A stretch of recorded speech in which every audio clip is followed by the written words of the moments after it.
Live TV, सच सबसे आगे।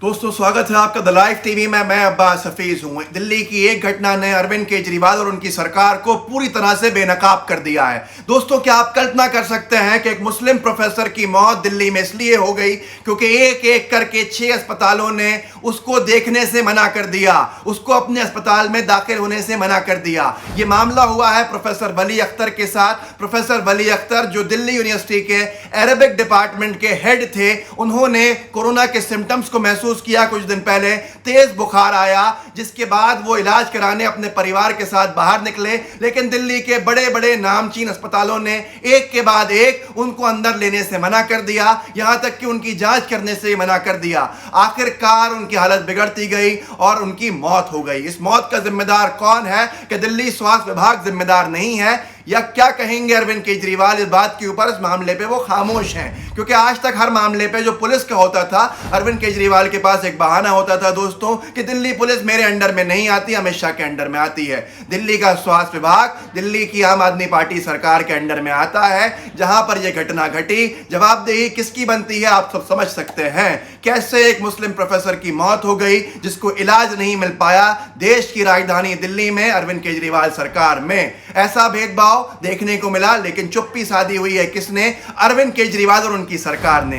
लोग सवाल करने लगे हैं कि अरविंद केजरीवाल और सरकार, उनकी जो सरकार है वो भाजपा के रास्ते पर चलने लगी है। जवाब आपके पास नहीं होगा, जवाब हम आपको देंगे। इस पूरे वीडियो के अंदर हम कई तीखे सवाल खड़े करेंगे अरविंद केजरीवाल के ऊपर और आप समझ जाएंगे कि अरविंद केजरीवाल कहां है और किसके साथ है। दोस्तों मामला थोड़ा पीछे जाना पड़ेगा। मामला शुरू होता है दिल्ली के चुनाव से पहले सीएए एनआरसी आंदोलनों से। सीएए एनआरसी का आंदोलन, जहां पर कांग्रेस और तमाम पार्टीज सीएए एनआरसी वाले का जो विरोध कर रहे थे उनके साथ खड़ी थी। वहीं पर अरविंद केजरीवाल शाहीन बाग और मौजपुर के मामले जो उनके दिल्ली प्रदेश में हो रहे थे, वहां पर जाने से भी कतरा रहे थे, शाहीन बाग का पक्ष देने से भी कतरा रहे थे, अपना जो राय थी वो स्पष्ट नहीं कर रहे थे, ताकि न मुस्लिम छूटे, न हिंदू छूटे, न हार्डकोर मुस्लिम छूटे, न हार्डकोर हिंदू छूटे। उनसे चुनाव हो गया। लोगों ने कहा कि चुनाव तक अगर अरविंद केजरीवाल कुछ बोलेंगे सीए एनआरसी के ऊपर तो उसका फायदा भाजपा को मिलेगा। लोगों का कहना था कि चुनाव जीतने के बाद ही सीधे अरविंद केजरीवाल शाहीन बाग जाएंगे और अपना समर्थन देंगे उनको। पर हुआ सब कुछ इसका उल्टा। न अरविंद केजरीवाल शाहीन बाग गए, न अरविंद केजरीवाल सीए एनआरसी के खिलाफ बोले।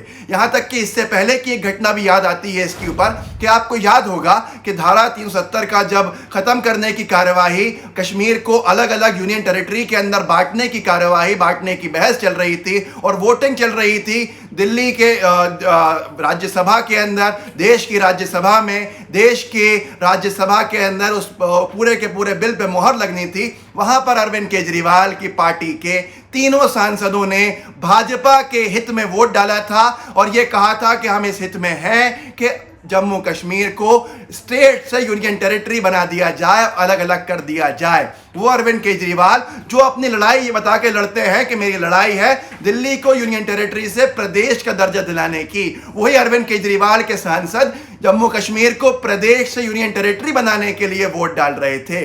कैसे दो चेहरे के लोग हैं आप समझ सकते हैं। उसके बाद सीए एनआरसी के ऊपर जो गिरफ्तारियां हुई, प्रदर्शनकारियों को जेल में डाला गया। सफूरा जरगर प्रेग्नेंट लेडी जो प्रोटेस्ट में थी उनको जेल में आज तक बंद किया हुआ है, पर अरविंद केजरीवाल की मुंह से आवाज नहीं निकल रही है। अरविंद केजरीवाल खामोश हैं और उनकी खामोशी बहुत कुछ बयान कर रही है। और एक और घटना ऐसी घटी कि कुछ महीने पहले कन्हैया कुमार के ऊपर देशद्रोह का मुकदमा चलाने के लिए दिल्ली सरकार, केजरीवाल सरकार की अनुमति चाहिए थी।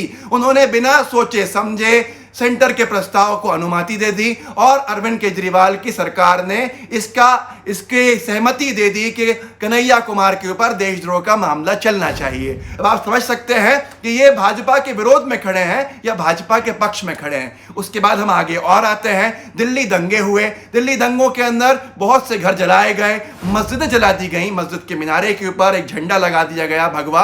अरविंद केजरीवाल न उन इलाकों में गए, न लोगों से मिले जो पीड़ित थे, न लोगों की आवाज उठाई। बस ये कह के अपनी बात काटते रहे, अपने आप को संभालते रहे, अपने आप को बचाते रहे कि दिल्ली पुलिस मेरे अंडर में नहीं आती, मैं कैसे एफआईआर के आदेश दे दूंगा, मैं कैसे कार्रवाई के आदेश दे दूंगा।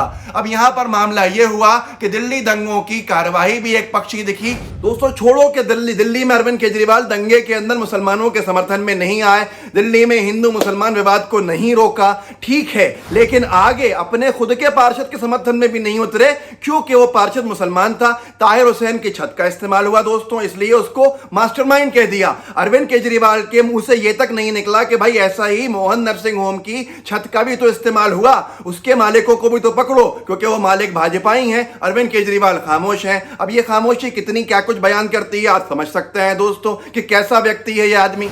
यहां तक कि दिल्ली के एक जज ने यह कह दिया पेशी में कि आपकी पुलिस की कार्रवाई एक पक्षी जाती हुई दिख रही है, इसमें भेदभाव दिख रहा है, पर अरविंद केजरीवाल खामोश रहे, उन्होंने कुछ नहीं बोला। जो अरविंद केजरीवाल दिल्ली दंगों के अंदर यह कह रहे थे कि एफआईआर के आदेश मैं कैसे दे सकता हूं, जैसे ही कोरोना संकट काल में मरकज का मामला सामने आया तो सबसे पहले पहुंचे अरविंद केजरीवाल। उन्होंने कहा कि मरकज और मरकज के अधिकारियों के ऊपर एफआईआर दर्ज होनी चाहिए, और उन्हीं के बाद मौलाना साद पे एफआईआर दर्ज हुई, मरकज के दूसरे अधिकारियों पे एफआईआर दर्ज हुई। वो अरविंद केजरीवाल आज एफआईआर के आदेश देने लगे। ये हैरत की बात है, ये चौंका देने वाली बात है। आपको समझ में आ गया होगा अब तक कि अरविंद केजरीवाल भाजपा विरोधी हैं या भाजपा के साथी हैं। आज बहुत से लोग इनको बी टीम कहते हैं भाजपा की, लेकिन लोग यकीन नहीं करते दोस्तों। और भी ऐसी घटनाएं घटी हैं जिससे कि यह साफ साबित होता है कि अरविंद केजरीवाल भाजपा के रास्ते पे चल गए हैं। लेकिन बहुत से लोगों को याद करना पड़ेगा अरविंद केजरीवाल की शुरुआत कहां से हुई है। दोस्तों अरविंद केजरीवाल की शुरुआत ही भाजपा से हुई है एक तरह से। वो भाजपा जिसने अन्ना हजारे का पूरा आंदोलन चालू करवाया दिल्ली में, कांग्रेस की बनी बनाई सरकार को एक तरह से अगले आने वाले चुनाव के अंदर हराने के लिए। वो अन्ना हजारे के साथ थे अरविंद केजरीवाल, मनीष सिसोदिया, किरण बेदी, शाजिया इल्मी, कुमार विश्वास, ये तमाम लोग। अन्ना हजारे भाजपा की सरकार बनने के बाद गायब हो गए और अरविंद केजरीवाल कांग्रेस की सरकार, शीला दीक्षित की सरकार गिराने के लिए अपनी पार्टी बना के मैदान में कूद पड़े, ये कहते हुए कि वो तो भाजपा विरोधी हैं, लेकिन उन्होंने कांग्रेस को नुकसान पहुंचाया, ना कि भारतीय जनता पार्टी को। भारतीय जनता पार्टी ने उनको कैसे फायदा पहुंचाया, उनके खिलाफ किरण बेदी को मुख्यमंत्री का चेहरा बना दिया। वो किरण बेदी जो भाजपा में कहीं पर भी एक्सेप्टेबल नहीं थी, जिसका सीधा सीधा फायदा अरविंद केजरीवाल को हुआ और प्रचंड बहुमत से जीत गए। मामला नुकसान वहां भाजपा का नहीं हुआ, भाजपा के विधायक फिर भी रहे, कांग्रेस के हर एक विधायक खत्म हो गए, क्योंकि अल्पसंख्यक समाज का पूरा वोट भारतीय जनता पार्टी की वजह से अरविंद केजरीवाल की तरफ डाइवर्ट हो गया। और भाजपा ने खामोशी से अपना वोट भी, जो कट्टरवादी वोट था, वो भी कहीं ना कहीं अरविंद केजरीवाल की तरफ डाइवर्ट कर दिया। अब मामला शुरू होता है आगे का। किरण बेदी भारतीय जनता पार्टी में गवर्नर बनाई गई, अरविंद केजरीवाल मुख्यमंत्री बन गए, Manish Sisodia deputy chief minister बन गए, और वहीं शाजिया इल्मी भाजपा की राष्ट्रीय प्रवक्ता बन गई। जो ये पूरी की पूरी टीम थी वो धीरे धीरे भाजपा की गोद में जाके बैठने लगी। जो डेप्यूटेशन पे कांग्रेस को खत्म करने के लिए आई थी, वो कांग्रेस जो भेदभाव नहीं करती थी, वो शीला दीक्षित जो हिंदू मुसलमान सबको लेके साथ चलती थी। वहीं पर अब आगे एक और चीज हुई, कुमार विश्वास ने साथ छोड़ दिया, और कुमार विश्वास की जो नजदीकियां दिल्ली के भाजपा के नेताओं के साथ सब जग जाहिर हैं। उसके साथ साथ दिल्ली दंगों के ऊपर सरकार की तरफ से पैरवी करने के लिए भाजपाई वकीलों को बिठाया गया, सॉलिसिटर जनरल तुषार मेहता, और वहीं पर मीनाक्षी लेखी के पति जो खुद अपने आप में वकील हैं, अमन लेखी, उनको अनुमति दी दिल्ली की केजरीवाल सरकार ने पक्ष रखने के लिए। सरकार का जो सबसे बड़ा प्रमाण है कि भारतीय जनता पार्टी के साथ अरविंद केजरीवाल खड़े हैं और उनके लिए आगे बढ़ते जाते हैं, उनको आगे बढ़ाते जाते हैं। दिल्ली के मुसलमान परेशान हुए दंगों के अंदर, केजरीवाल खामोश। दिल्ली के लोग परेशान हुए सीए एनआरसी के अंदर, केजरीवाल खामोश। जो बर्बरता बरस सकती थी केंद्र सरकार, उसने काम किए अपने, केजरीवाल ने कुछ नहीं कहा।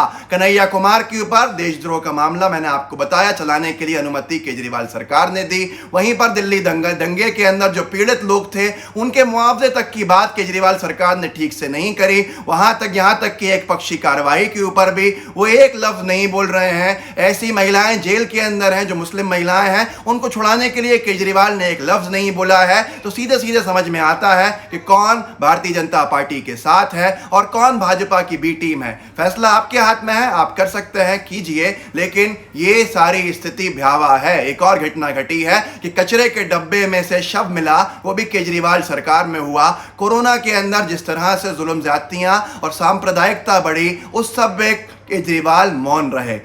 फैसला आपके हाथ में है, सोचिए समझिए कीजिए। अगर आपको सही लगे तो इस वीडियो को आगे बढ़ाइए, चैनल का बेल आइकन जरूर दबाइए। जय हिंद, जय भारत।